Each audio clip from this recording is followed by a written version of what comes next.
Sure. And talk to me about, the Drum newspaper. No. Well, tell me about, you can start with this event, and then you can tell me your stories. If it was tape, you wouldn't have enough tape for all the stories. Now, the event is part of this 5-week countdown to the 35th Festival of Lights, which is also not coincidentally, it was also the 35th anniversary of starting the drum, because it was the stuff that Ida Carnevali was doing with Kensington Carnival and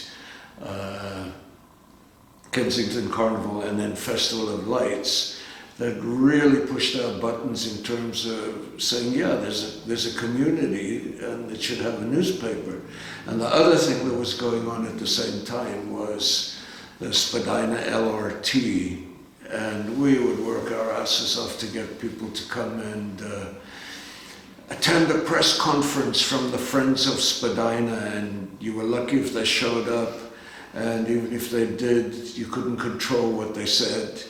So we decided we were going to start our own newspaper and make sure that everybody at City Hall got it.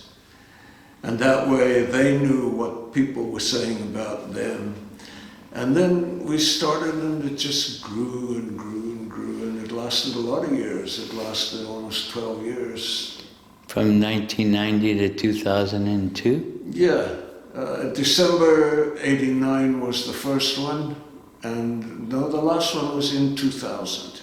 Okay. We made it past the millennium, but after that, paths took us elsewhere, with Whole Note magazine, which started as one of the columns in the Drum. Right. So we put together this week-long retrospective. We picked covers from all through the 10 years. It's not all of them. There were about 66 of them altogether. This is just 12 covers with some pages, but it shows a lot of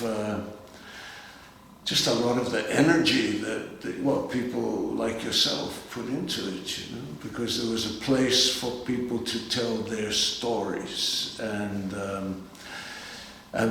that was sustaining and wonderful, and it was supported by the merchant community. They paid the first print bill. We had a map in every magazine with every issue of the paper with a directory around it, and they put in $20.